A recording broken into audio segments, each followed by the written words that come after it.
Okay,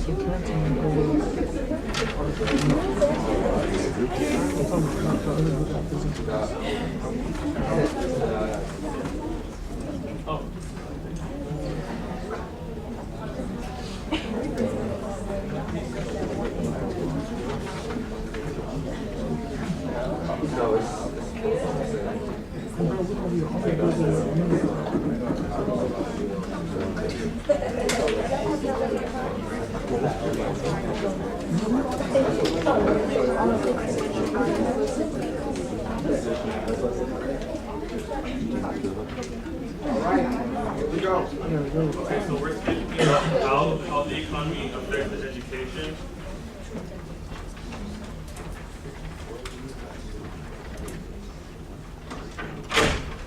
So the first thing we're going to speak about is the economic crisis from 2007 to 2008.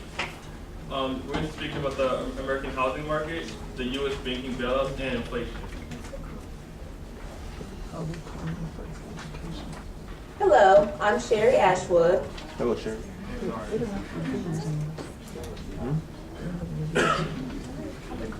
Okay, so the mortgage default crisis. What happened back in 2007 is that the mortgage companies they pretty much went out of business because a lot of their money was being wasted on giving loans to people who basically did not qualify to have it. So there were basically a lot of home foreclosures, and that caused people to go homeless and to have to downgrade to smaller living places. The true cause of the crisis: banks care less about giving their loans to people who had credit worthiness, and they decided to give those loans to the secondary market. And then as well, the unregulated mortgage brokers, they also were giving loans to people who basically had very bad credit, and that also messed up certain mortgage companies. And people and homeowners were taking out interest-only loans, which basically means that they were to take loans from a bank so that way they could have less monthly payments. And that would cause their interest to go up over time, and in the long run, they would have to end up paying the bank back more money. And as well, banks would regulate mortgage-backed securities, and because of these four reasons, the American housing market crashed, and as a result, overall, the United States plunged into a recession. Inflation. Because we are now in a recession now, people are getting less money, and they have to spend more money for less products, which is causing U.S. citizens to not have as much money to live.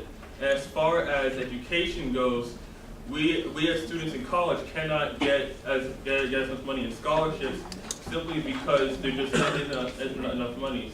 A lot of that money has to go to paying back other countries that the United States owes money to. And this here's a video.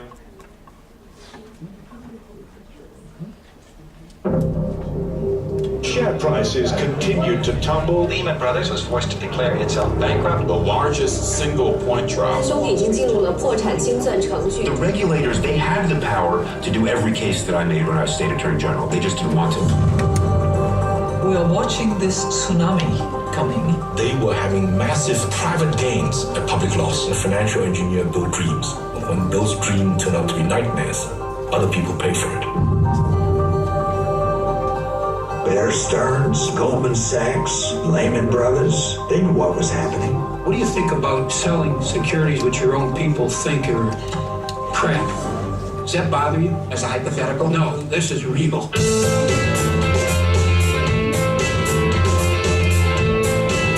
What do you think of Wall Street incomes these days? Excessive.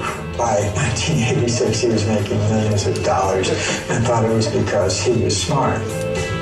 Chuck Prince famously said, "We have to dance until the music stops." Actually, music has stopped already when he said that. At some point, I used the word Armageddon. These people are risk takers, they're impulsive, I see a lot of cocaine use, prostitution. So do these guys know that they were doing something dangerous? I think they did. I don't hear confessions. What can we believe in? There's nothing we can trust anymore. We had a whole group of people looking at this for whatever reason. You can't be serious. If you would have looked, you would have found things. It's a Wall Street government. Why do you think there isn't a more systematic investigation being undertaken? Because then you'll find the culprits. I don't believe I have to discuss that with you. You come to us today telling us we're sorry, we won't do it again. Trust us. Well, I have some people in my constituency that actually robbed some of your banks. And they say the same thing.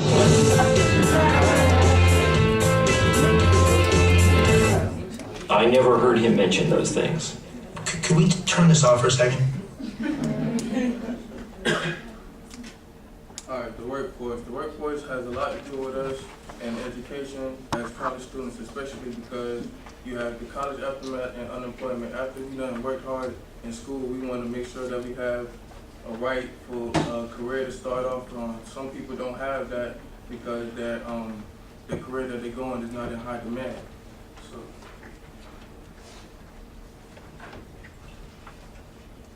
Hello guys, my name is Weekend Assis. I'm going to talk about college aftermath. A lot of students after they graduate, they don't find like job to help them take care of their like bills and everything. So therefore they have to sit down and just look at everything passing by. Also some of them, they find, even though they find the job, it's not even enough to help them pay for like their bills. As an example, when we're referring back to the market crash, so any one of you know when that happened? Like 1929. It's October 29, 1929. So it's that President Hoover and then FDR helped bring up the economy. So at that time, like all of the students that graduated, actually they couldn't even find jobs to help doing anything. So it's just like they just go to school, like they just went to school and then after that they just they couldn't even find like money to eat or to take care of the business. It's just like the same thing. So when they graduate, it's really hard for you to find a job. Even though you have like a higher degree, it's still kind of difficult. So you have to go beyond measure in order for you to get master's. Unemployment rates. What is unemployment and who is actually considered unemployed? Well, how you calculate unemployment rate is the amount of people unemployed over the amount of labor force times 100. And the people that is not potential labor force members are people 16 and under or mentally ill, or people who just don't want to work at all. People who are not in the labor force, people that are in the labor force are people that are actually looking for a job, and people not in the labor force don't really want a job, they don't care about working in that.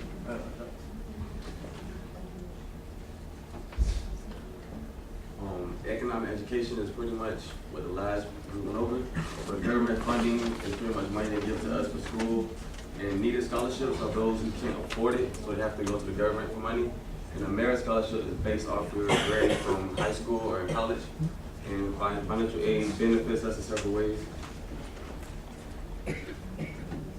Government funding has basic criteria, like some say 2.0, and take at least a certain amount of credit hours. And military students are those whose parents have been in the Vietnam War, and non-U.S. citizens are those who have green cards. And criminal conviction, if you have a misdemeanor, they allow you to have financial aid. And intellectual disabilities, people who have brain issues and struggle with learning, they also get financial aid. And maintaining eligibility is another way to keep receiving financial aid. And the types of government aid are Pell Grants, student loans, and work studies.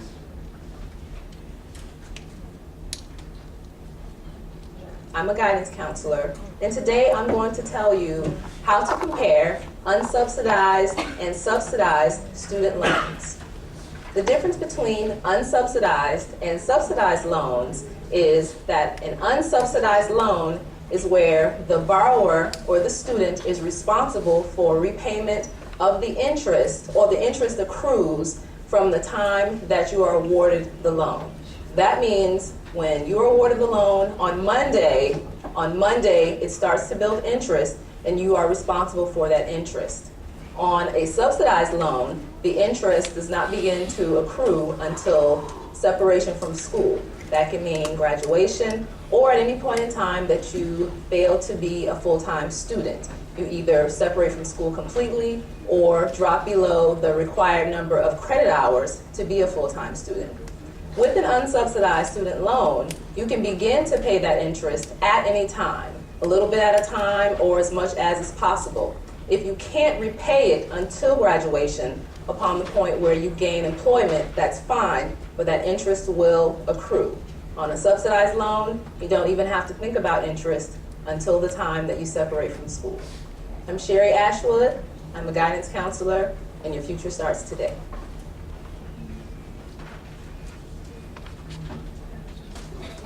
All right, I'm Kyle. I'm going to talk about the NEED scholarships. NEED scholarships are stuff like the College Grant, where you apply through the federal FAFSA. The criteria for this are like if you work, if your parents work, how much they make, if you have disabilities, and the maximum minimum, the minimum is like $500 and the maximum is like $6 rings that you can get like fast with your check.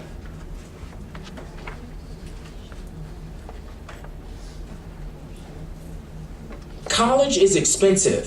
Financial assistance should be for people who need it.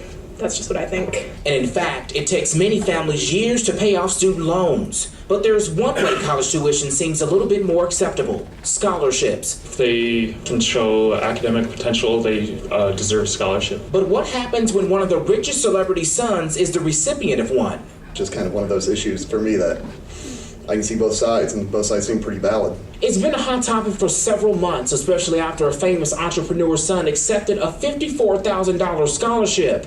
But here's a question up for debate: should those wealthy people be allowed to accept scholarships? And it's true that many times with those merit scholarships, they will go to students because we're not looking at need, we're looking at merit, and there's an important distinction. Morin tells me. Do you guys think that this student should be allowed to get the scholarship? Yes. Well, truthfully, he should, because the scholarship that they were talking about was based on merit, and merit means that it's based on your test scores or your grades. And the student had excellent grades, so no matter his family income, his past, he should be allowed to get a scholarship. And also merit, like this one, like Bright Futures, they have 3 different tiers. And it's based on your grades, not on how much your parents make. So that's a merit scholarship. And also the Jackie Robinson scholarship, it's based on your merit, not on how much money you make.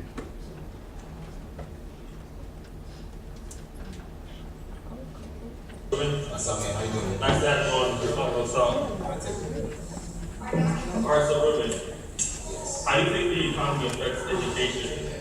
Well, the economy has a very impact on education. Some people try to go to school based on financial need, and some of them have out-of-state tuition. And they are really fascinated to go to school. They want the opportunity that we have. So we, as students, got to take advantage of the opportunity. Teach others to be successful too. They want to go to school. They have financial income because most of the families, they got too much annual income. So then some of them are not eligible for enough financial aid to pay for the school classes. All right. So, and how does financial aid help you personally?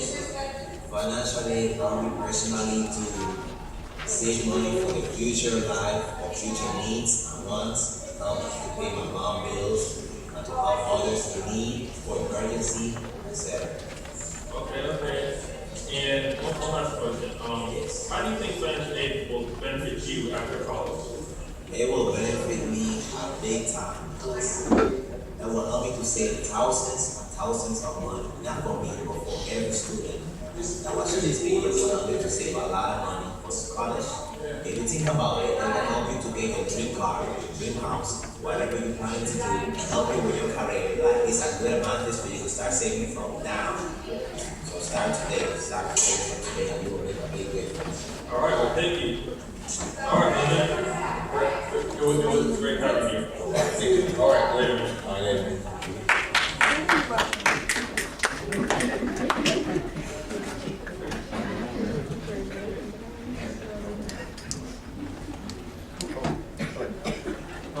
I'm going to be talking about careers. Some of the careers that are in demand, depending on the employment rate, is depending on your scholarships or the degree you're trying to gain.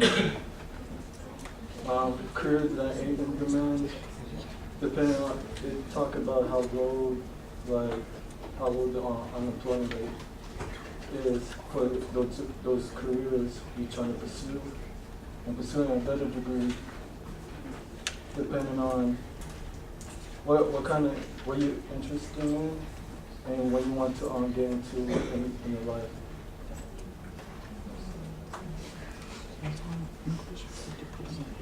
Some of the careers that are in demand is engineering, computer science, business administration, and healthcare. These have low employment rates, and a lot of people got a lot of opportunities to go to those kind of careers. Careers that ain't in demand is like clinical and educational physiology, and the unemployment rate is very high for them.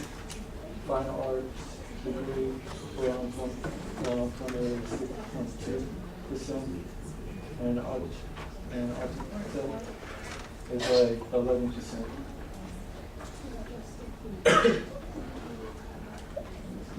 If I were going to give career advice to somebody, it would be that you have to love it. You have to really want it, and you have to love what you're doing. There are so many people that are forced through family pressure or something into doing something that they don't believe in, that they don't like. You've got to go after the kind of a job you like. You may love the airline business. Now, the airline business is a terrible business, but you'll probably do better within the airline business if you love it than you will in a better business in the airline business if you don't. So you have to go into something that you like. There are many stories of people that became successful later in their life by doing other things, and they got out of something that they didn't like, and one of them is a friend of mine. He was a failure on Wall Street. His family was very important and big on Wall Street, but he wasn't cut out for it. He wasn't tough enough for it. He probably wasn't smart enough for it. And he was a failure on Wall Street. And all of his life, he was just born to be on Wall Street, but it didn't work out that way. So he stayed, and he didn't do particularly well, but he stayed and stayed. And I used to tell him, just go out and do something else. But then what happened is, at his golf course, they made him the head of the greens committee. They were redoing all of the fairways, all of the greens. And they did it really because they felt sorry for him and nobody else wanted the job. And he did a spectacular job. He was there at 5 o'clock in the morning with the contractors. He worked really hard. He wouldn't get home till 8:30 in the evening. He loved what he was doing. And I told him, you ought to go out and build golf courses. This is what you're good at. And he left him. He said, Donald, I could never do that. I have to be on Wall Street. I'm expected to be on Wall Street. I have to be on Wall Street. I said, yeah, but you're not happy and you're not good at it. He said, it doesn't matter. I'm expected to be there. Well, he went back. He was miserable. And ultimately, about 5 years ago, he developed a golf course building business where he renovates and builds golf courses. He's doing a spectacular job. It couldn't be better. He couldn't be happier. It's the first time in his life he's doing well, and the first time in his life he's happy. Pursuing a better degree. Some degrees that you guys may be interested in, that you may care to do, may have a high unemployment rate. So after you graduate college, you might not exactly find a job in that career so soon.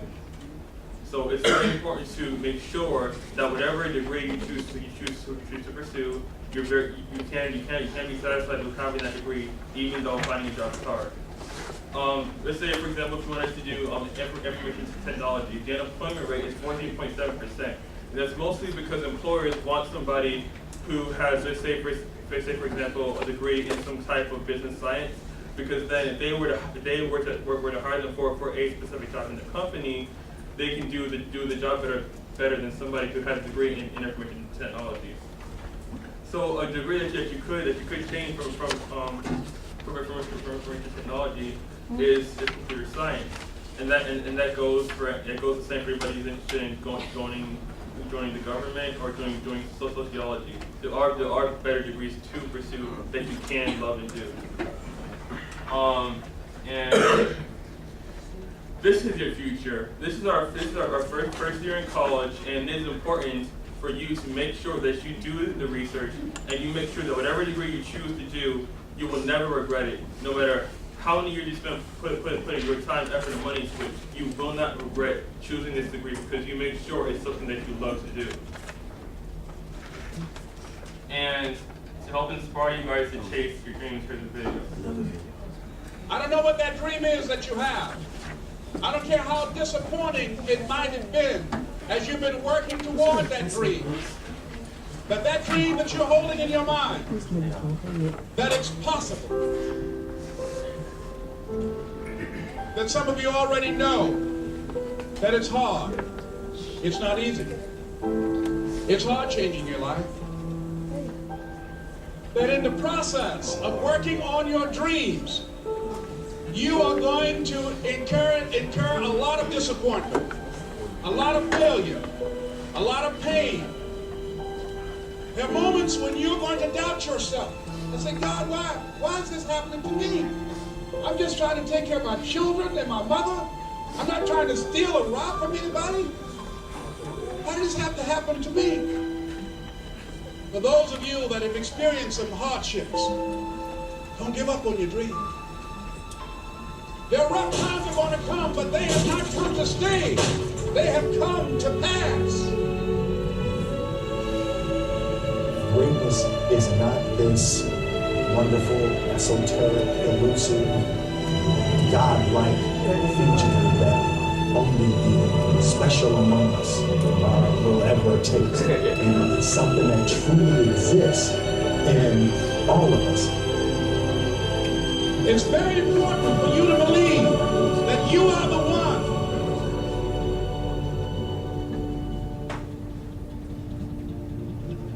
Most people, they raise a family, they earn a living, and then they die. They stop growing, they stop working on themselves, they stop stretching, they stop pushing themselves. That a lot of people like to complain, but they don't want to do anything about their situation. And most people don't work on their dreams. Why? One is because of fear. The fear of failure. What if things don't work out? And the fear of success. What if they do and I can't handle it? These are not risk takers.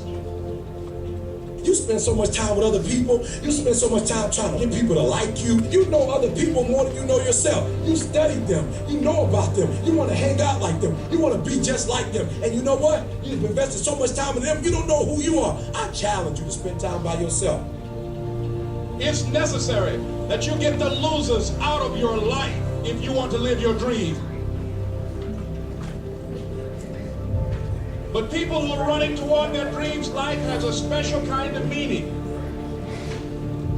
When you become the right person, what you do is you start separating yourself from other people. You begin to have a certain uniqueness. As long as you're following other people, as long as you're being a copycat, you will never ever be the best copycat in the world. But you will be the best you could be. I'm telling you to define your value. That everybody won't see it. That everybody won't join you. That everybody won't have the vision. It's necessary to know that you are an uncommon breed. It's necessary that you align yourself with people and attract people into your business who are hungry, people who are unstoppable and unreasonable, people who are refusing to leave life just as it is and who want more. The people that are living their dream of finding winners to attach themselves to. The people that are living their dreams are the people that know that if it's going to happen, it's up to them. If you want to be more successful, if you want to have and do stuff you ain't never done before, number two, I'm asking you to invest in you. To invest in you. Someone's opinion of you does not have to become your reality. being a victim. And even though you face disappointments, you have to know within yourself that I can do this. Even if no one else sees it for me, I must see it for myself. This is what I believe, and I'm willing to die for it. Period. No matter how bad it is, or how bad it gets, I'm going to make it. I want to represent an idea. I want to represent possibilities. And some of you right now, you want to be, you know what I'm saying, you want to go to the next level. I want to counsel, you know, I want to be an engineer, I want to be a doctor. Listen to me, you can't get to that level. You can't get to the level economically where you want to be until you start investing in your mind. You're not reading books. I'm challenging y'all to go to conferences. I dare you to invest time. I dare you to be alone. I dare you to spend an hour getting to know yourself. When you become who you are, when you become the person that you were created to be, designed to be who you were designed to be, when you become an individual, what you do is you take yourself and you start separating yourself from other people. I tell you to get to a place where people don't like you, it don't even bother you no more. Why? Because you're not concerned with trying to make them happy, because you're trying to grow. You're trying to get to the next level. I need you to invest in your mind. Invest in your mind. If you still talk about your dream, if you still talk about your goal, but you have not done anything, just take the first step. That you can make your parents proud, you can make your school proud, you can touch millions of people's lives, and the world will never be the same again because you came this way. Don't let nobody steal your dream. After we face a rejection and a no, or we have a meeting and no one shows up, or somebody says, you can count on me, and they don't come through. What if we have that kind of attitude that cause people that nobody believes in you? You've lost again and again and again. The lights are cut off, but you're still looking at your dream, reviewing it every day and saying to yourself, it's not over until I win.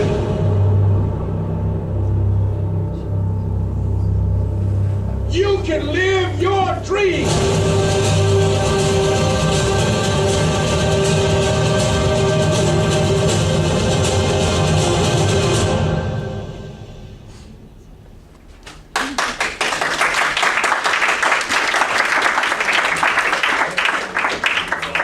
So everybody here today, no matter how bad the economy is, no matter how deep the recession we're in, no matter the hardships you're going through, no matter the jobs that you have to put up with, if you have something that you want and it is your biggest dream, you need to chase that dream with 100% of your heart and your will.